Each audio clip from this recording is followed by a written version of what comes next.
I did not have sexual relations with that woman. Yes or no? Did you ever take banned substances to enhance your cycling performance? Yes. I had no prior knowledge of the planned assault on Nancy Kerrigan. I am deeply sorry for my irresponsible and selfish behavior I engaged in. Hey everybody, welcome back to Oops the Podcast. I'm Julio, hanging with my pal Francis. Francis, how you doing? Swell. And all of you as well, welcome back. Another episode of Oops the P. Mm-hmm. How you doing, bro? I'm all right. I've got this thing called club thumb, What's that? where your the nail on your thumb starts to curve down instead Oh. of being flat out. I don't really know what it comes from or why it happens. Is it painful? No, nothing at all. Oh, I that's just good. think the name is what kind of makes me think that I'm more of a something's wrong with me. Club thumb. I mean, dude, finger and toenails can be such a. I had a toenail issue that took me months and months to resolve. But it has finally been resolved. So, Oh, good. Yeah. I hurt my toe breakdancing at my sister's wedding. Did you really? Yeah, see this? Why am I not surprised that you were breakdancing? Because I took Oh, I do see breakdancing it. when I was in 7th grade, and I learned enough moves to last me a lifetime. You know what's funny? Do you ever see that promoted Instagram post of the lady who's like teaching hip hop dancing? I'm not sure that I have. Dude, it's so funny. She's just like, it's more like and it just seems like such cultural appropriation. It's just like, I can't believe I'm watching. I'm like, is this being posted because it's a joke? But I think it's serious. And she's like trying to teach you hip hop dancing, and this breakdancing class feels like something similar. I love it when they're always like, and 1 and 2 and hit. Dude, 3 and 6 yeah. and 5, 4. That's like pretty much what this lady's doing. This like white lady with short hair from the 90s. Isn't that like an old Vine? Are you talking about? Maybe, but dude, it's literally a promoted Instagram thing that I always get. I don't know. How's your dancing? It's aight. Okay, another question. Okay. Is I back? Not necessarily. I don't think Second time in 2 episodes that you've Really? used it. it's aight. Are you saying it AIGHT or IIGHT or I think AIGHT. Okay. That's how I envision it. Oh, My dancing's okay. I don't like. I could be a little less self-conscious. I think I'm like decent at it. how hard are you going? Not hard because I'm so. You got to stay within the dancing window. You know, you can go too hard and just be such a tool bag, and you can go not enough and just look like a pussy. So like, it's important to function within the proper window, 30 to 40% effort, not doing too much. Mm-hmm. But it sounds like you're the guy doing the worm in the middle of the circle. Only at this one. I don't break out the break dancing unless Only on home field. unless I'm really feeling it. Yeah, How do you still got it or what? enough to sort of shock people. Break dancing. They're shocked when I do it, and then they're like, "Keep going," and I say, "No." Because that's all I've got. I've got 30 seconds of breakdancing. Not much. No, not great. Chris, really What about hard. when you get some dance juice in you? what do you mean? Alcohol. Oh, it still doesn't. No. Are No. you dancing with your lady? Sometimes. You twirl her? Sometimes. She like that? Yeah. What's so fucking funny about that? I sometimes hit you with lines of questioning that aren't really correct, and you don't bat an eye. What's wrong with that? What's wrong? I had no issue with what your question was. And I twirl her. okay, do you just give her the same twirl every time? Usually. You twirl she- in the same direction? You know what's funny? She's a good dancer. Like she used to do dance, whatever. And she's actually a little bit like, I run the risk of getting made fun of. So it's actually potentially her fault that I maybe do a little less than I would because she'll make fun of me. Wow. I know, which is like a little savage. Like it's not as bad as it sounds. But she'll like if I go to do something and I do it wrong, she'll immediately point that out to me. Okay. I know. Does she wish that you danced harder? I don't know. I don't know. I guess my reason of asking that is that if she gives you, if she says, "Boy, I really wish Julia would dance harder," then you could raise the point that she has made you self-conscious, which is holding you back. Yeah. I think she sort of. I don't really know. Like, yeah, there's something happening there that's preventing me from fully hitting my stride on the dance floor. Mm-hmm. Would you guys ever take dancing classes? I'm open to it.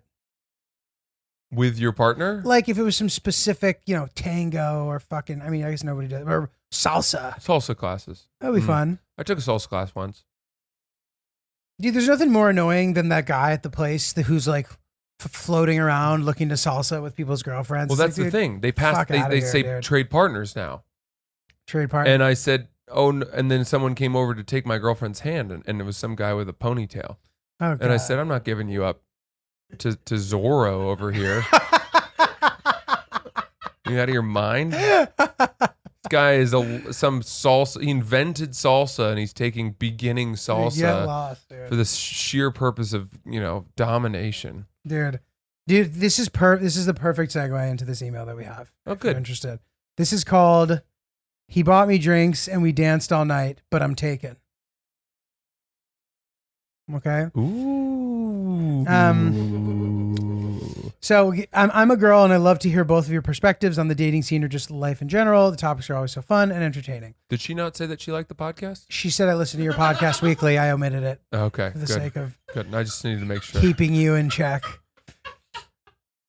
She goes, "I have a dilemma I want to share and hope you could help me decide whether or not the following situation is completely inappropriate or not. I'm in my mid to late 20s and I've been dating my boyfriend for almost 10 years now." Time out. The fuck is mid to late 20s? 27? I think it's 28. It's like being in denial that you're in your late 20s. Correct. Interesting. If you're qualifying by adding the word late, you're 28. I think 27 and a half. and I don't think you say you only start saying mid 20s when you're 25. And then that you're still mid 20s until you're 27. And then 28 is mid to late 20s. 29 is late 20s. Actually, you might even still say, anyway, get back to the email. Sorry. So my boyfriend for almost 10 years now. He is about 13 years older than me. I love him deeply, but he's not much of a partying person. We never go out dancing because that is not his scene. When I go out with my group of girlfriends, other guys will usually start talking to me, buy me shots, and then I would find myself dancing with a guy all night. I never give out my number, but I feel like my friends always judge me the next day, thinking that I'm cheating because I'm just being too flirty with other men. I recently went to my boyfriend's cousin's wedding, and while I was on the dance floor dancing with the bride, one guy asked me for my name and pulled me to dance with him. I politely danced for a few seconds, then went back to my table. A few hours later, at the after party, the same guy kept approaching me and told me, "I hope things work out with your boyfriend, but if not, I'll be here." That guy. It made me feel very uncomfortable, and I just walked away, almost ignoring the comment. The cringe part is he was the groom's best man, yada, yada. Do you think I should stop accepting drinks, dancing, and just talking to other guys when I go out? Or is that completely acceptable and I'm overthinking it? Please share your thoughts and comments on this topic. Okay. First of all, I don't think we're getting an honest version of this tale Really? from this old lady. Really? This, Oh my this God. old, mid to late, middle-aged, Oh my God. elderly woman. Francis is just turning on this listener. No, I'm being an asshole. But I don't mean old lady. I was trying to make a joke about the age thing, but I don't think that's an honest email. Interesting. Because in her topic and her subject of the email, she said, "We danced all night. He bought me a drink, but I'm taken," right? Mm-hmm. Then she says it's a guy. And then she says that her friends say that she's being too flirtatious and it's weird and it's like cheating. Well, What- it seems like she thinks that, or Okay. does she know that? It Okay. doesn't necessarily matter, but And then all it was in her version is a guy that she's dancing with the bride. A guy asked her name. She politely danced with him for a few seconds. And then hours and hours later at the after party, he came up and said, "I hope things work out for you and your boyfriend, but if not, I'm here." Nothing in that would give anyone an issue. agreed. And agreed. you wouldn't even feel guilty about doing that. Guilty enough, one, to write a fucking email with that subject. Two, point out the fact that your friends are giving you shit about it. Girls don't give each other shit for flirting with other guys at a bar. I don't know, dude. I sort of am feeling the a little bit of the opposite on this one. Like that story, like you said, there was no sort of like nothing bad happened in that story, right? But the theme is this happens to her, and it sounds like in these other situations, she's going out, she's dancing. It sounds innocent still to me. Like her boyfriend is older, he doesn't want to go do this stuff. There's a world where you can go get a drink from a guy and dance with him if you're going out dancing. Your boyfriend knows you're going out dancing. It doesn't seem super fucked up to me. And then this wedding story was more specific, and I thought she handled it exactly how she should handle it. So you think this is sort of two separate issues for her? Yeah, I think that the story of the wedding was an example maybe she feels like she's putting out bad energy or something. Yeah, I'm wondering too why the second story was necessary as far as the point is concerned, but maybe it's like by dancing with people, is she putting out the wrong vibe? Is there a way to just accept a drink, dance with somebody and not do anything? And it sounds like she's not, and she has like it sounds like she has a good system. Right. I think most people have a decent gauge of what is shady behavior and what is not. Right. And if you are feeling guilty enough to write an email, or you're questioning your behavior enough to write an email to us about advice, chances are you're kind of starting to color outside the lines a little bit. Mm-hmm. Mm-hmm. That is my guess. And especially if your girlfriends have spoken to you about this. It's unclear. It doesn't sound like they have. It sounds like let's see specifically what she said about the girlfriends. When I go out with my group of girlfriends, other guys will buy me shots, never get my number. But I feel like my friends always judge me the next day, thinking that I'm cheating because I'm being too flirty with other men. Again, that either they are, or that's her saying, I am projecting my own shame and guilt onto my friends. Right. And, dancing can be like, when Zorro fucking swoops over during salsa class and takes your girl and starts dancing with her, it can get sexual. You know what I mean? Mm-hmm. Dancing is sort of like, there's a little bit of a loophole there. And that's why these fucking creepy guys hang out at these salsa, merengue, whatever places and do dance with all these chicks all night. Right. And then you hear them describe it, he's sensual, he's sexy. It's like, yeah, get the fuck out of here. What kind of dancing are we talking about? Are we bopping around to, Mr. Brightside by the Killers? Or are you grabbing his pant legs and pulling him into you to grind? Exactly.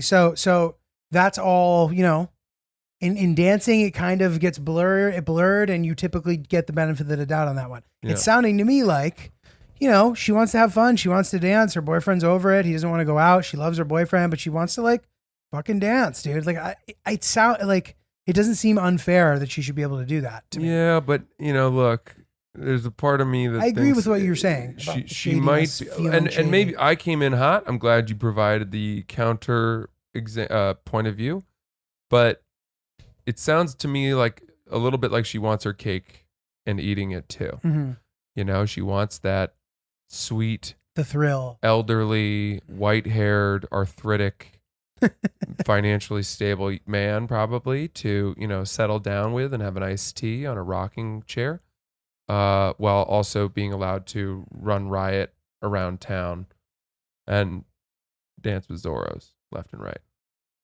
I mean, I just feel that feels harsh to me. Okay. We don't know what their arrangement is as far as that. Mm-hmm. Well, you write into Oops the podcast, you're gonna get the horns.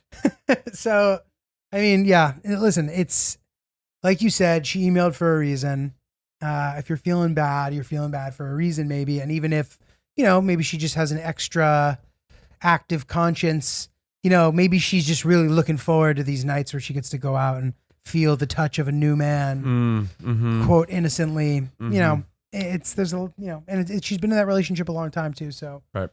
Who knows? Right. Well, listen, if you can ever convince your boyfriend to come out dancing on the town, maybe it's time to set up some home security. Is it? So that you don't have to worry when you leave the house. It is. And that's why we love Simply Safe. Simply Safe. It's a really wonderful company to set up your own home security system. It was voted by U.S. News and World Report as the best home security system of 2021. Number one. The founders created it as a response to a break-in that happened in the neighborhood. Bad guys. And it's very, very cool. You know, here at Oops, we love Simply Safe, and there's big news from our favorite home security company. Simply Safe just launched their new wireless outdoor security camera. Is engineered with all the advanced tech and security features you want and need to help keep your family and your house safe. Best tech. Has an ultra-wide 140-degree field view. So you All the way around. can keep watch of your entire yard. Mm-hmm. Whole yard.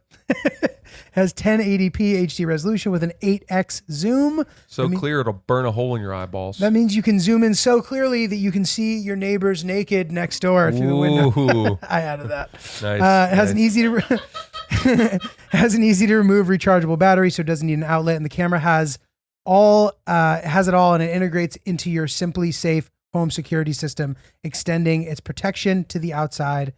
Together, it means every door, every window, and room are protected. So to learn more about the exciting new Simply Safe wireless outdoor security camera, visit simplysafe.com/oops. What's more, Simply Safe is celebrating this new camera by offering 20% off your entire new system and your first month of monitoring service free when you enroll in interactive monitoring. So again, that's simplysafe.com/oops. Go get your discount. Go set it up. Dude, I had something embarrassing happen the other day. Okay. So one of my buddies who works in sort of like the agency sort of manager side. He reps a bunch of tennis players. We're fast friends. We met through a couple other comedians, and he came around with me gigging one night. And we went down, we were at New York Comedy Club, and we were looking on the wall at all the pictures of all the comedians. And he goes, dude, are you up here? And I'm like, yeah, I am. I'm like, come over here. So I proudly go over to show him my photo, just to notice that my photo isn't there.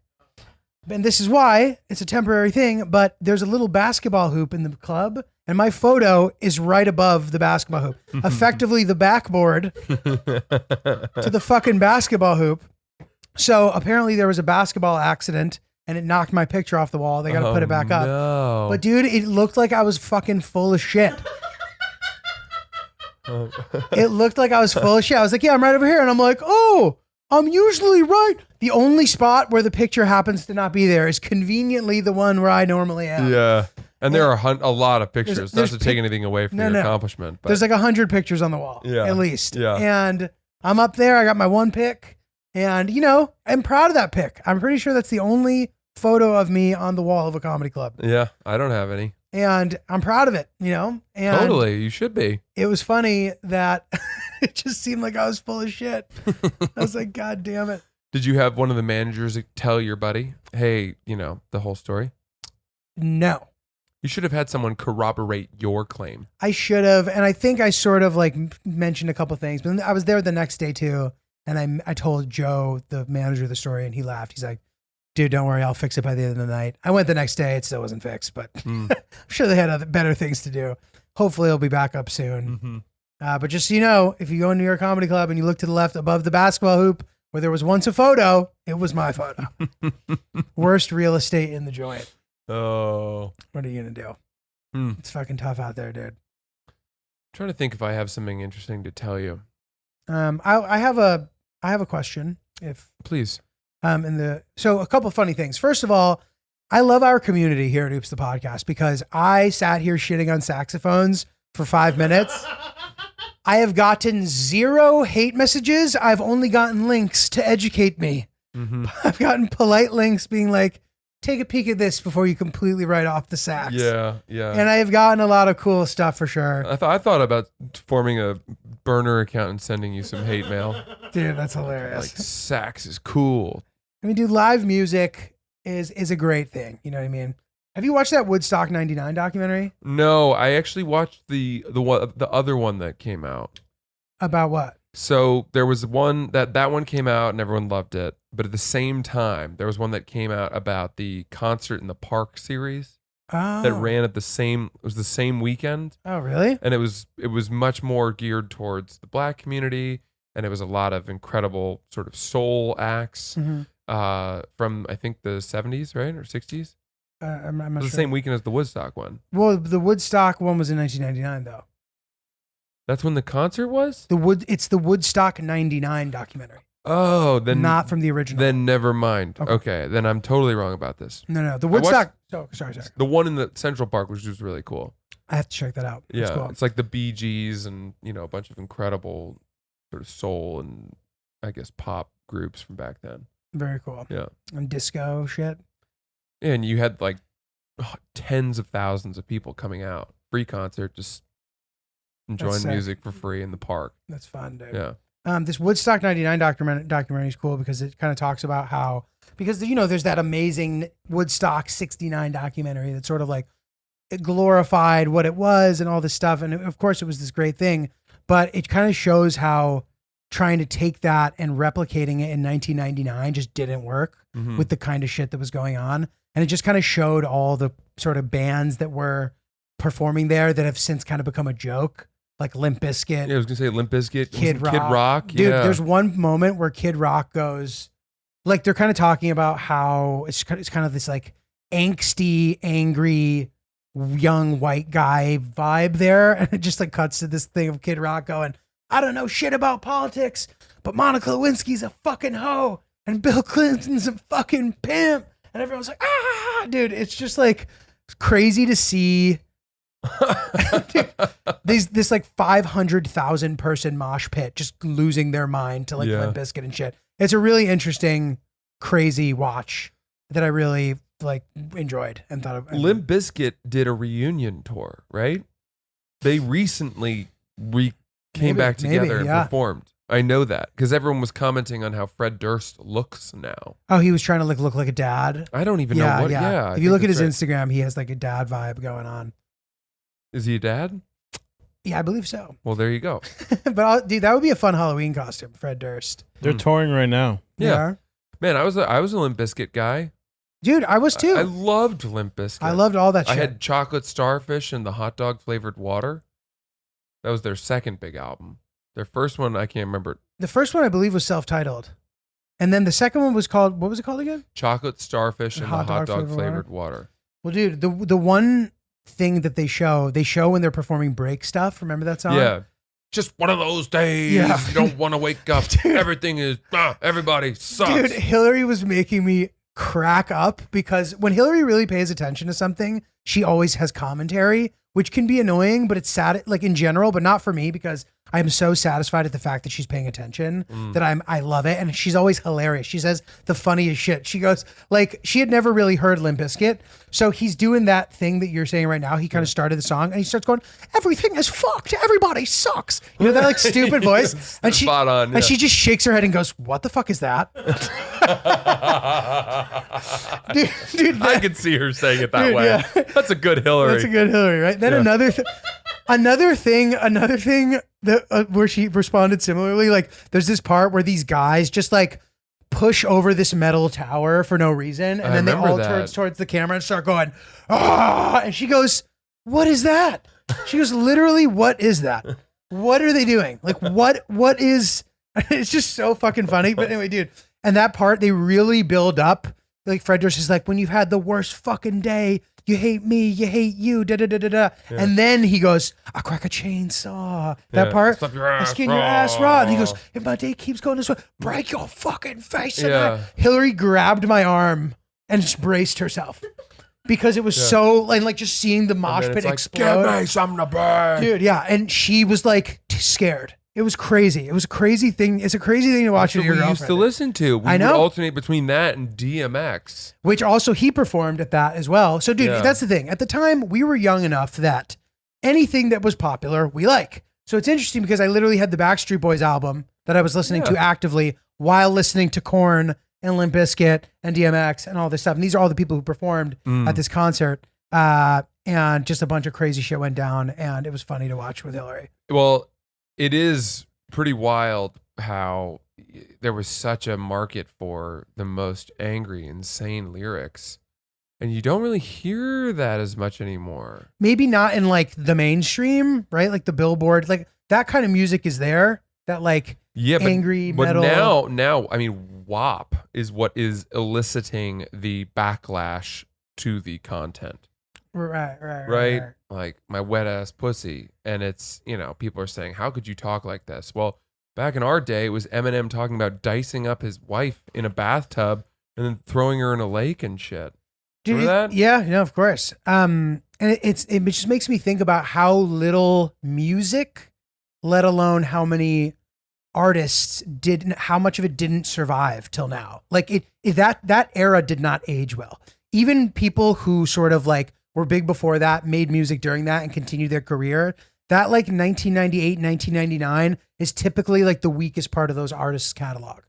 Besides like DMX, who R.I.P. and like Jay-Z was Eminem, good but then. even him, like Hard Knock Life Volume 2, like not like the music didn't age super well, in my opinion. Right. It's not the blueprint. It's not like one of his classic works. Even Nas's stuff then was kind of weird. Like that was the one where he was the Sphinx on the cover.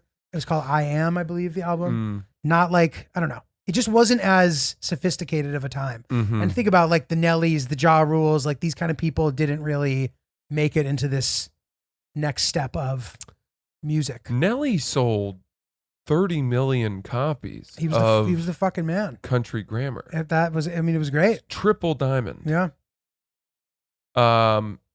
It took him 20 years to get there, but it did. Now, here's something. I was doing a 90s pop ride on Peloton, and the song New Kids on the Block. Had a bunch of hits, Chinese Yeah, by food makes LFO, me Light sick. Funky Ones. Yeah. Have you ever listened to the lyrics from that song? For the summer, I like girls that wear Abercrombie and Fitch. No, the chorus is wonderful. How does it go again? I'd take her if I had one wish, but she's been gone since last summer. Whatever. The words in between the choruses are the worst lyrics I've ever heard in any song ever. What are they? It's called Summer Girls by LFO. Pull it up on your phone and let me read some of these lyrics.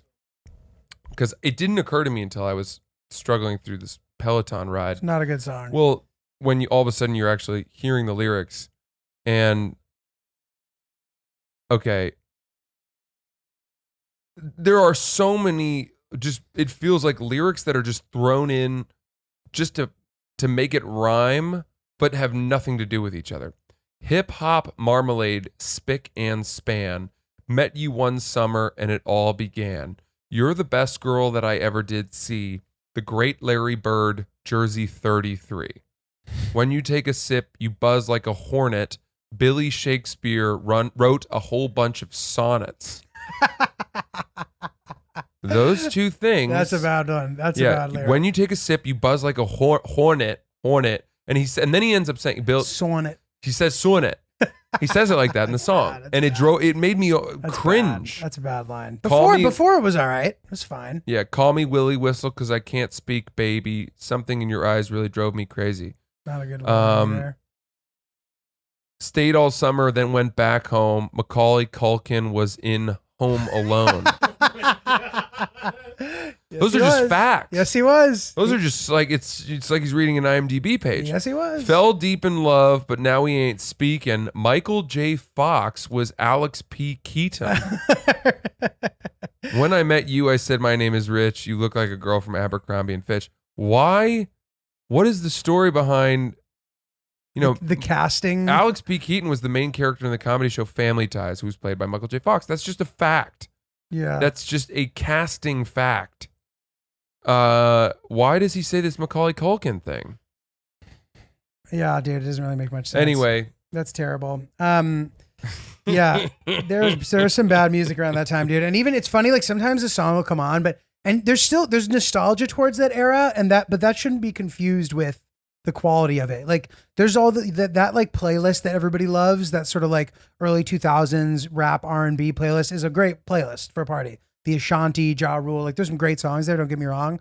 But then like fucking remember Chicken to China, the Chinese chicken? Yeah. Like I can't sing lyrics to that song with somebody else without us both breaking out in hysterical laughter. Bare Naked Ladies. That song was terrible. Kid Rock's big hit, which I heard recently, was Ba with da Ba. Yeah. Yeah, that guy. Ba with the ba, the bang, diggy, diggy, diggy, said the boogie, said the the boogie. Yeah, he's still like, has a pretty bad rap overall, I would Yeah. say. But He plays every instrument. Can't take that away from him. He's like, yeah. dude. Oh, sorry. Go ahead. He did that one country song that actually slowed it down a little. Where I think thought, he now oh, does he's country music. Kind of a musician. Okay. I believe he now didn't does realize country that. music. Yeah. Yeah. This is funny though. Somebody pointed this out. They're like, in that era of music, there wasn't always a DJ, but all the DJ did was go wiki wiki. And they're like, somehow that guy made it on stage. Yeah. And like, I don't know, whatever. Yeah. Definitely watch that doc. It's on HBO Max. Cool. Woodstock 99. Dig it. Is this Woodstock, New York, up in the Hudson River Valley? So it breaks down a lot of things. So the original, all 3 Woodstocks were done upstate in different places. So the first one happened, I forget where. Then I think the second one was like in like Saugerties. Yeah. And then the third one was in Rome, New York. Okay. So they were all at different locations. Those are. I know Saugerties is close to the actual Woodstock town of Woodstock. Yeah. The first one may have literally been in the town of Woodstock. I don't even. Yeah. Chris is nodding his head. Okay. So then this third one was it was done in Rome, New York. All done in upstate New York. All put on by the same people, the guys who did it originally. And the 94 one went well, but the 99 one, just the sort of music and dude, they would do all these like tributes to the original one, like Creed or somebody brought out the guitarist from the Doors, and like all this stuff was completely lost on the audience. Nobody understood any of these callbacks. Wow. Like playing the Star Spangled Banner, like Jimi Hendrix. Nobody understood any of these references. That's and sad. It's like, it's just funny. Mm-hmm. I lied. It was actually in Bethel, New York. Bethel, New York. 40 Yes. miles from southwest of Woodstock. Got it. Makes sense. Hey, are you excited about fall? Dude, I am. I know I ask you this a lot. We talked about it very briefly, but I was walking down the street the other day, and sorry to immediately chime in about this thought, but I was like, what would happen if like for 80% of the year, New York was like 75 degrees with low humidity? Like how many more people would live here? Just what would happen? Like, I know that this is already the most expensive rental market again. Like, would that just go up 30%, or would it have this like LA-ifying effect where people became less motivated and slowly started to like be outside all the time and not work? Mm-hmm. Like, it's just so interesting to think about, because besides how terrible the weather typically is here, it's really great. And when the weather is good, there's nowhere better to be in the world. Mm-hmm. Mm-hmm. Do you feel that way? I agree. Yeah, the fall is my favorite season in New York. It's the best. Saying that another season is your favorite season in New York, I would love to hear why, because I can't imagine. Well, October's the best month. And you know, for so many reasons. One, sports wise, you've got football in full swing. You've got the World Series in baseball. You've got basketball and hockey restarting, right? And then you've got the best weather, and everybody dresses up a little more. What is the outfit you are most excited to brush off that you've missed over the last 4 or 5 months? Dude, the other night, it was a crispy fucking like 67, 68 degrees Friday night. I was rocking a green fucking crew neck sweatshirt and khakis, rocking a hat, looking like a fucking snack, dude. Oh, yum. I looked great. And I was like, damn, I miss this shit. I miss this getup. And that getup doesn't last that long, because it eventually just gets too cold for it. Like the like sort of evening light jacket, light sweatshirt weather, it's just like a blip, you know? But nothing is worse than being jacket guy too soon. You think to yourself, it's not that warm out, and you throw on a sweater or a jacket, and then you go out and it's still 85, 82 degrees. And everyone's like, you're not that comfortable. You were just too excited to jump back into fall attire. Dude, so there's a guy I know, you probably know him too, and I'm going to stop ragging on him for this after this, because I give him a lot of shit about it. Even literally on one of my Instagram stories recently, I pointed it out. But this guy I know, Alex Pashera, you know him? He's a comic. So. He hangs around the stand a bit. Like, nice guy, funny guy. He's a friend, and he wears a fucking winter hat all summer because he does look good in it. But I don't know why he's like so committed to it, and we all give him so much shit. And it's funny, I posted that today, or like a couple of days ago, whatever, and he and one of our other friends in the picture reposted it, and he accidentally replied to my story instead of replying to him, and was like, fuck, I knew he was gonna do this. So I feel bad, like I'm ragging on him. I don't want to like be bullying this guy, but like it's insane to be wearing a winter Carhartt hat all year round. Yeah, that's hot. Here, it's especially crazy in New York. So that's an extreme example of what you're talking about. Mhm. But you got to dress appropriately for the occasion. Mhm. And if you're just like, this is my best outfit and it doesn't work based on the weather, it's being done in vain. Yeah. Yeah. I am so excited. Have I told you that You have I good have jackets. You have good gear. I have a good jacket game. Good I gear. have to really restrain myself from buying more jackets because I simply don't need them. Francis loves a good fucking Bell staff shipped to New Jersey to avoid the tax purpose. Oh, Purchase. yeah. Never forget, if you guys don't get that reference, you got to go deeper in our back catalog because Francis loves the old splurge on the novelty item. Splurge Purchase. McBird. Yeah. Splurge with Bird. Okay, so have I told you this about my boots that I took to Potentially get not. resold? No. How did that go? Oh my God. This is something that has consumed me. It must have been more than 6 months, if not coming up on a year ago, that I took 2 pairs of beloved boots to a boot and shoe repair person, a cobbler. And I had used this store before. I'm going to say their name. I have no problem with that. Romano Cobbler on between 21st and 22nd Street on 8th Avenue in Chelsea, New York. And in fact, they were referred to me by a friend of mine who said, if you're ever looking, send me this text out of the blue. If you're ever looking for a great cobbler, Romano Cobbler is your place. I didn't ask him, hey man, do you know a good cobbler? And so he just sent this to me, which made me go. That's so I had funny. a pair of boots or shoes resold by them. They did a good job. Everything was fine. So later, a year or two later, I go back. I have 2 pairs of boots. Okay. And one of them is in terrific shape. Mm-hmm. They just need a new sole because I'd worn the rubber sole down to the boot, and you start to damage the boot if you wear through that. And it just starts to hurt to walk it in. Yeah, these are wingtip boots. They were really, really nice boots, and I loved them. And then I had another pair of boots, Allen Edmonds boots, that I'd worn to shit. I'd beaten them up. But with some work and some love, they would have been fixed up. So the guy gives me, I think he's a Russian guy, gives me kind of the hard sell on what I should do. You need a Goodyear sewn in. It'll last you a lot longer. I'm going to do this. I'm going to do this. I'm going to do a special deal for you. Special deal for you. I'm like, For you. yeah, whatever. I don't fucking Classic. care, dude. Just tell me what it costs. Tells me some random number, like 200 something bucks. And then I hand him my credit card and I pay. Okay. Okay. Now, Mistake. I go back like 4 weeks later. He had said that when it was done, he would call me, which is what he did the first time. I never got the call from him. Okay. So I go back in a month later.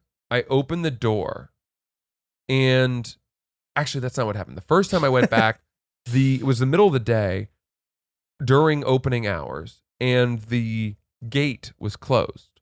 And they said, sorry, we're closed. So I said, all right, that's weird. Then I went back a week later, and I walked in, and the guy who ran the store, who did my boots, was in there, and he looked deathly ill. Really? Deathly ill. Jesus. Sniffles, very pale. He was, voice was very hoarse. He said, hi. And I was like, hey. And he was like, what's going on? And I was like, well, I was just seeing about my boots. And he goes, I'm really sorry, I'm behind. I got COVID. And this was at the time when everyone was really afraid. Yeah. Kind of. So I started backing out, like, well, I don't want to be in here. Like, what do you mean? And I'm like, and he goes, no, I'm good now. And I'm like, dude, I'm looking at you. You're not good. You're not even close. You're in the middle of it. Jesus. You're in the heart of COVID. Jesus. And he was like, no, I'm good, but I'm just a little behind on my work. And I was like, dude, don't worry about it. I'll come back in a couple weeks. He goes, good. I come back a couple weeks later, gates closed. Come back the next week, gates closed. Oh, and now there's a no. note in the window, in the door, that says, we are temporarily closed due to COVID. Come back soon. Oh my God. Dude. They have been closed for 8 months. Oh my God. And my 2 really nice pairs of boots are in there. They're just being held hostage. Dude, I've done everything I can to Oh try my to track God. this down. I have gone to their Facebook page. I wrote them a Facebook message. I got some email that I don't know if it's working or not. I've written them 2 emails. I even Jesus. said that one of the pairs of boots was given to me by as a hand-me-down from a beloved relative who passed away. That's that not even- true. Oh, But I thought Jesus Christ. I'm Jesus Christ. gonna use a little bit of guilt here. And I said, look, amnesty policy. I don't care if you've put the soles on the boots. You don't have to return the money that I paid. I just want the boots back. Yeah. I am not hearing. It's radio silence. Jesus. And then I was on the street. I ran into the neighbors who run the flower shop next door, and they told me, yeah, this guy, he does this a lot. What? He comes in and out of the store every once in a while if you want us to pass your information on to him. And I was like, yeah, and I gave him my information. I haven't heard anything. How do I get my boots back? What can I do? You might have to, dude. This would have been the good time to do the Simply Safe ad, dude. Can I find? What do I like? Go with the police? We have to break in. That's what we do. We go get your boots It's like back. $800 worth of boots, $600 worth of boots. I don't know. Dude, maybe you like pay a TaskRabbit to like hang out in front of the store. I feel especially the fact that I know that this guy comes in and out of the store but doesn't open it is what pisses me off. Yeah, that's really annoying. What do I do? Fuck, dude. Like, Romano Cobbler. it's going to be tough to not put in the work on the ground and get this done. If you're not willing to be around and literally just catch him in the, walking by, you might be fucked. Do I write him a note and slip it under the door Yeah, and say, "Hey, it's a good step. I just want the boots back. No harm, no foul. No hard feelings. That's crazy. What a crazy story, dude. The boots have come and gone. I want them so badly. We are coming into fall. I want my boots back. Dude, that sucks. I think a lot about breaking the window. You shouldn't do that. What are you going to do? Break into the store? I would use my forearm, my elbow. I would cover my eyes Are the boots just in as if the, I were opening a fire extinguisher. Are the boots just in the window? I just know they're in there. Imagine. I know they're in there. Just on display. Break the window, go in, grab my boots, get out. If the guy says that you owe me for a new window, I say, okay, subtract it from the debt of the soles that I paid. Dude, yeah, I don't know. You're going to have to just this is going to be a long game, and it sounds like he'll be back. You'll get him back eventually, but that's fucking sucks ass. Do you think I need to move on? No, I wouldn't, dude. I would not be able to move on. I know what I would do. My life would stop, and I would go Stake sit it on out? the corner of 22nd and 8th until I saw him, is what I would do. And that's the wrong thing to do. It's not that important. I mean, they are great boots, and, you'll get them back eventually. You think? Yeah. I don't know. Unless he just never comes back. That's where I thought this story was going. Something's off with this guy. Yeah. Just has lingering COVID. Okay. To be continued. Well, dude, I'll tell you what. In the meantime, maybe it's time to get a new toothbrush, dude. Okay. Well, that'll be a good start. Yeah. I mean, dude, we love these Quip toothbrushes. They're fantastic. The smart toothbrush, I mean, they with all sorts of incentives to get you to brush your teeth. You can get points and you can win a bunch of cool stuff entering into sweepstakes. And if you already have a Quip, you can upgrade it with a smart motor and keep the features that you know and love. Sensitive sonic vibrations, 2-minute timer with 30-second pulses for a guided clean. Slim, lightweight, sleek with no wires or bulky charger to weigh you down. Multi-use travel cover that doubles as a mirror mount for less clutter and is also great for us, Francis, going on the road all the time. But beyond the brush, Quip has everything you need to build a complete routine. Mint or watermelon toothpaste, floss that expands to clean, love good floss, refillable sugar-free gum in a one-click dispenser that delivers a long-lasting mint flavor. In addition to brush heads, Quip also delivers all the stuff that you might need: fresh floss, toothpaste, mouthwash, etc. You can start getting rewards for brushing your teeth today. Go to getquip.com/oops right now to save $10 on a Quip Smart Electric Toothbrush. That's $10 off a smart electric toothbrush at getquip.com/oops. That's getquip.com/oops. Quip, the good habits company. So, Francis, let me ask you a question, dude. we were talking about you tutoring and all that stuff. I remember when I was younger, I had much more trouble sort of turning down fun because I had stuff early in the morning. So especially if it was like a tennis lesson, you know what I mean? Which a lot of the time I'd be like, all right, I'm going to go out tonight and tomorrow's going to suck, but I'll get through it. And it always sucked. And it was one of those things where you would get through it, but by the time you got through it, you forgot how terrible it was. Yeah. And the next time you had to try for it, you're like, well, why would I do this to myself? Yeah. Was that ever a thing for you, tutoring? Yeah. So yes, I think the half-life for misery when you're young is much shorter. Yeah, it's true. Misery decays far quicker when you're young than it does now. You're asking if when I was younger, did I go out and do crazy stuff and just say tomorrow's gonna suck, so be it? Like, yeah, like you have to tutor at 10 man. a.m. Yeah. Yeah. Well, it wasn't really, tutoring. Usually the thing that sucked for me was when I would go out knowing I had an early flight. Yeah. Yeah. And then you say, oh, whatever, I'll just pass out on the plane. And that's a lie. That is a terrible decision. I don't sleep on planes. And I know that to be true.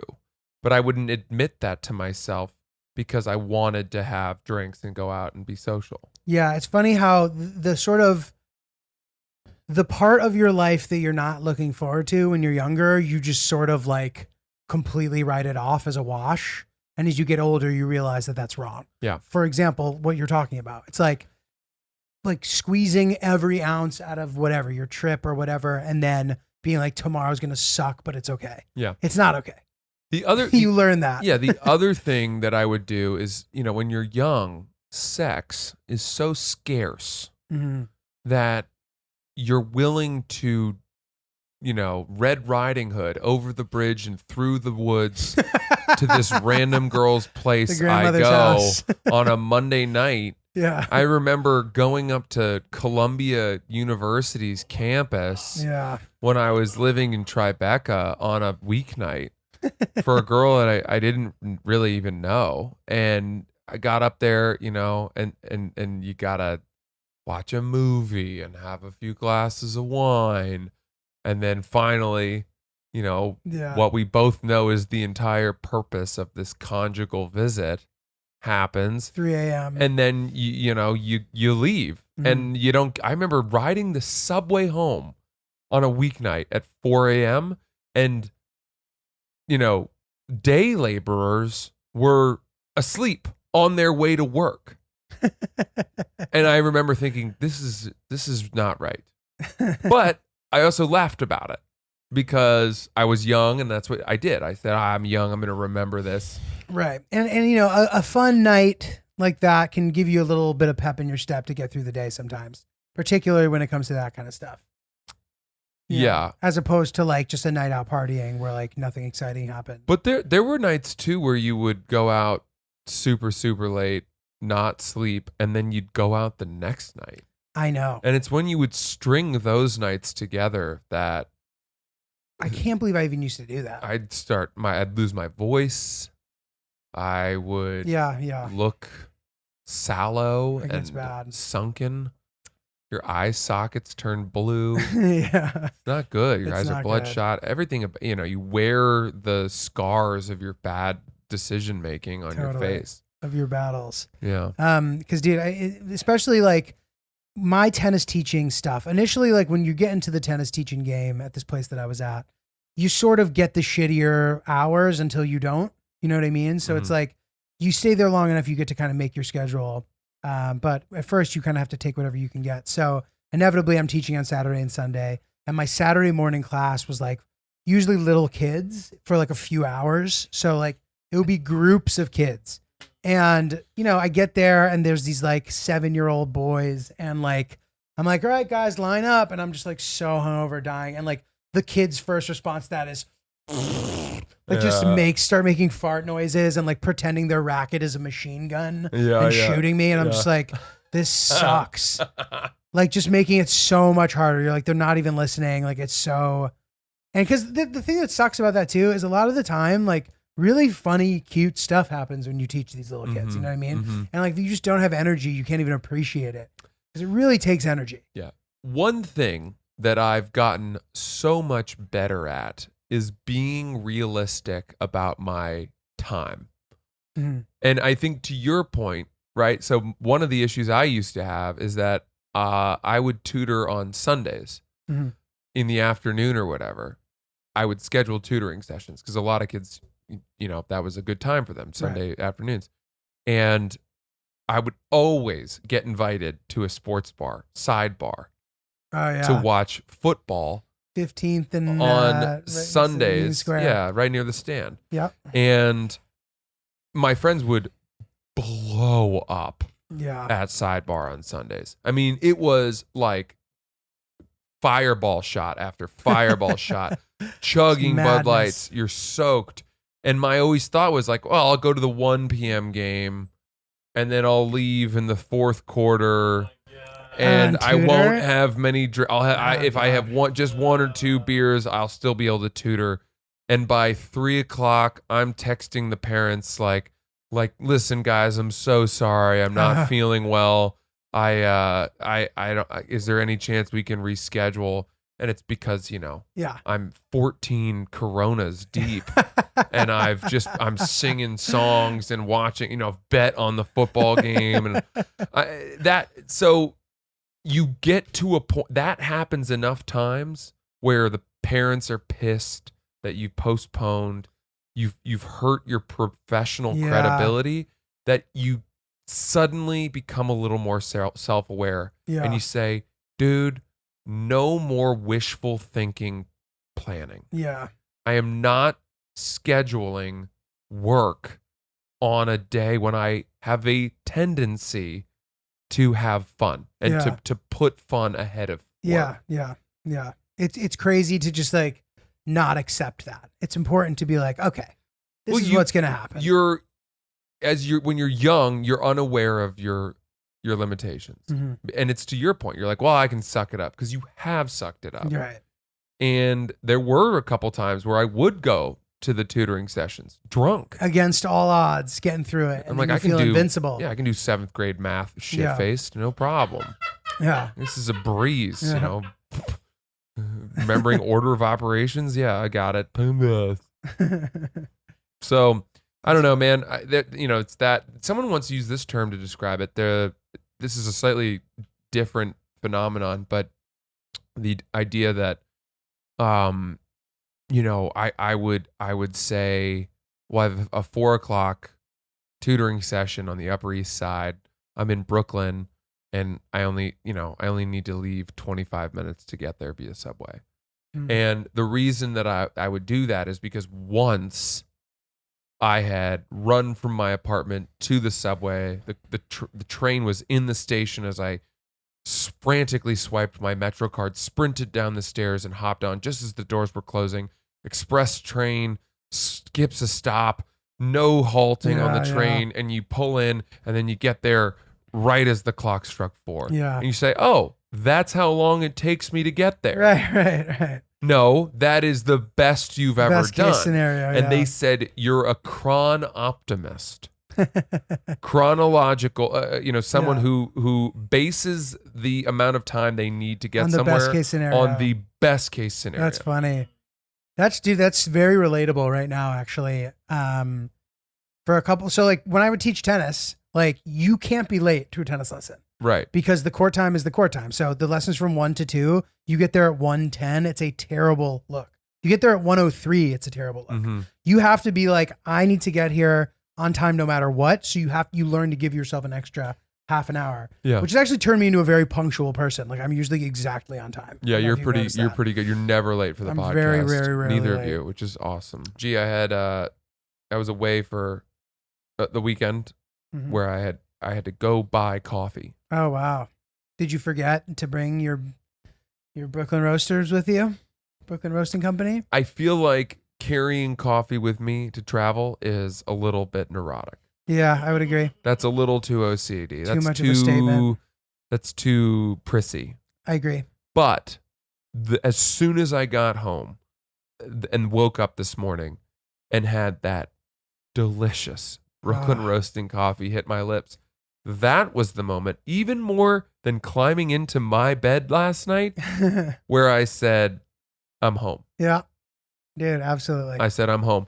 And I had the mocha java. They've also sent me some java mocha, both superb. There's mocha java and there's java mocha, and they're both excellent. Dude, I love it. I love it. Mocha java, baby. Brooklyn Mocha Roasting Java, Company. Java mocha. Hey, G, here's the question. You know, if I had woken up with a girl in my bed, as I did, because we lived together, would she have come back for second helping? She definitely would have. And dude, I can only help but think of that like Lil Dicky music video that like your friend who's on cocaine makes you watch every time. Dude, you got to see this video where he has a girl in his bed and they're like doing the small talk. Oh, pillow talk. Yeah, I can just imagine him being like, did you know there's mocha java, but also java mocha? Those are different things, but how are those different things? And then I picture that situation. Love it. Her having her mind blown. We love Brooklyn Roasting. It's the best coffee I've ever had in my life. That is delicious. A patently true statement. And you should join their Coffee of the Month club, their subscription club, because we are part of it. And it just is Christmas every month. BrooklynRoasting.com, promo code OOPSBEANS. 5% off your order. Go there today. Do not delay. Mocha Java is the play.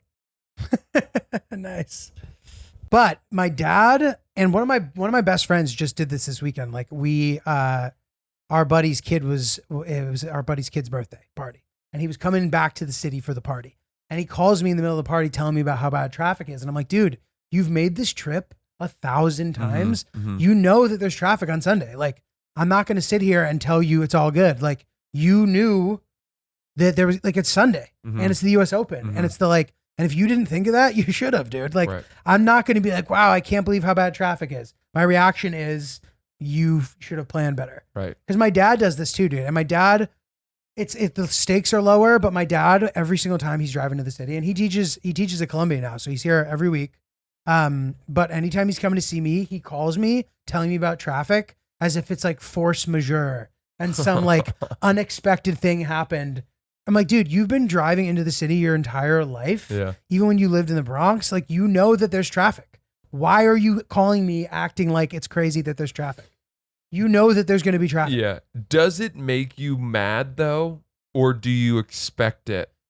Okay, so care? No, with my friend, I didn't care at all. And it wasn't even, it's not like it was my kid's birthday. You know, it had nothing to do with me. And with my dad, yes, I've come to expect it. And it's like, it's not for anything necessarily that important besides the fact that like my day will typically get fucked up slightly because they're going to be 3 hours late or something, or 2 hours or whatever. Because they leave late, then they hit traffic, then they hit whatever.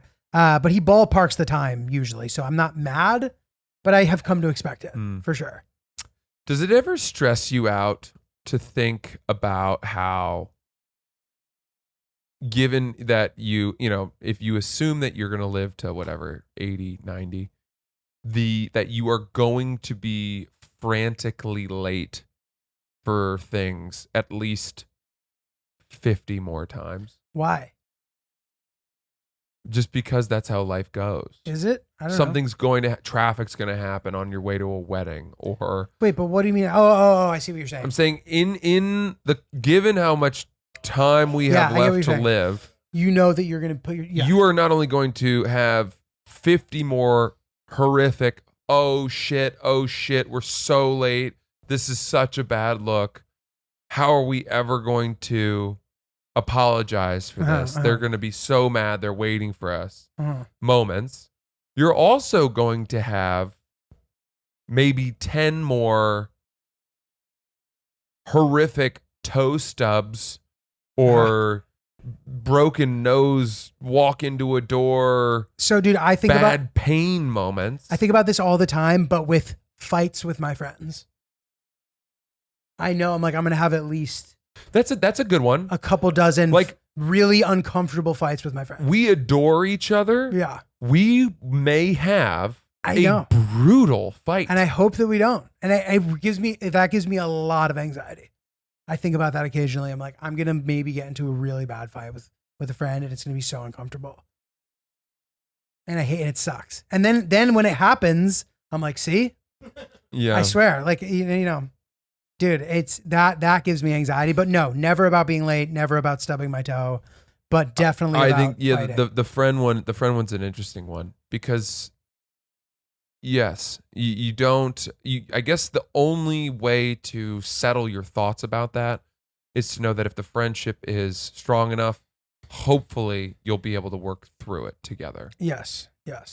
And, I have gotten pretty good over the years too about sort of trying to face it head on and like talk it out if you can. Mhm. Sometimes you can't, but, it's definitely, it usually makes it much easier to kind of get right in there and be like, look, this and that. Is there something, this is a really broad question, is there some phenomenon or experience that you've had in your life where you say, I really hope that never happens again, not one time more? Whether it's a breakup or Sure. Yeah. Just like the feeling of being humiliated. I don't know if it's in like a specific. But that's going to happen again. I know, but it depends what kind of, like a humiliating thing might not necessarily humiliate me. You know what I mean? Like bombing. Like I'm not that scared of bombing. Right. I'm scared of doing something where I feel super fucking embarrassed. I'm definitely a little bit on edge about that.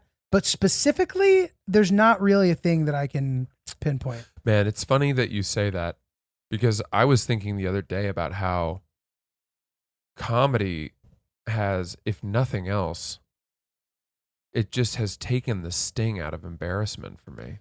Interesting. More than anything else. I don't find that humiliation sticks with me that long. Right, that's good. I think I do experience it in some moments.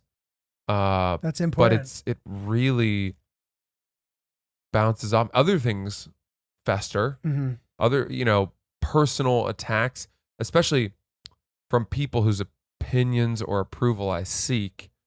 If they were to say something condemning of me, or even a small thing that I took the wrong way, that I won't forget about that for years. Mm-hmm. Many episodes ago, I told you about this guy that I went to high school with. Yeah. That I looked up to. Where he was condescending about politics. No. I guess vaguely. I mean, he's done this thing where I asked him to come on the podcast back when we were having guests. He's a war photographer. Oh, that's sick. And he's won what's the journalism award? Peabody. I think he's won a Peabody award, or like he and his team did. I think he's a war correspondent, photographer, documentarian for Vice. Super interesting guy. Goes to Syria, goes to Crazy. South Sudan, wherever, just war-torn areas. And I said, we'd love to have you on the podcast. And his response was, I appreciate it. Great to hear from you. I think I'm going to pass for now. Your humor doesn't really jive with me. Oh my God. And I have woken up from sleeping with that thought in my head. That's crazy. That's like the Marty Fish thing. Yeah, with the sting Horrible of that moment, that has woken me in the middle of the night. Yeah. And mostly because all I can think is, well, why didn't he just say no? Why did he have to tell me? Why did he have to say a full indictment of my sense of humor? Why did he have to do that? Why did he need to add that? Yeah. To make me feel lesser. Right. It was also my overture was a nice one. Yeah. I said, hey, I respect what you do. I think you'd be a great guest. Would love to have you. And he said, I don't agree with what you're doing. Yeah. And it's his opinion. He has a problem with you. Should not be so lasting. Yeah. In my mind. Yeah, no, it's important. It's really important to try your one's best. And I'm certainly no expert at this at all. In fact, quite the opposite. I let stuff like that get to me too. And sometimes it's hard to accept the fact that like some people are just going to think they're right when I think they're wrong. That is difficult for me sometimes. But like you kind of just have to, like I really admire people who are so sure about their stance and like They don't care that it's controversial. They don't care that other people think it's wrong. I do care. And sometimes it bothers me when like people I'm close with or people I know have some, whether it's something like what you just described or just like they think that I did something that I didn't do, or you know what I mean?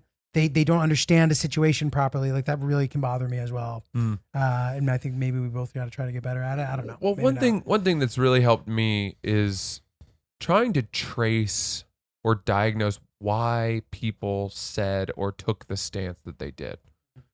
And that's something that I only started doing later in life, which is to sort of understand the origins of why people act the way they do or say the things they do. And I find that a lot of the time I attribute their behavior or their insults to insecurities on their part. And sometimes that may be a cop-out because you're basically just saying that guy's only saying that because he sucks or whatever, you know, and he knows he sucks. Right. And I'm sure that's a bit of a cop-out or a self-soothing method. Excuse, panacea. Technique.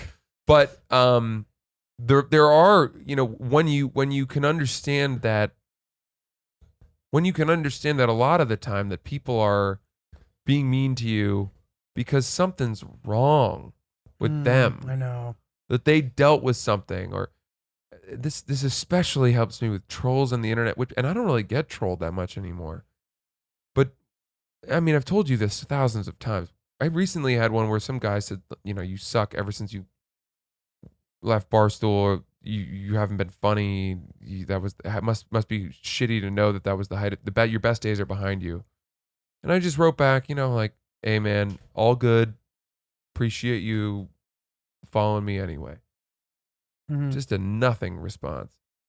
And he immediately responded and said something like, you know, I wrote that. I was on my way to a funeral this morning.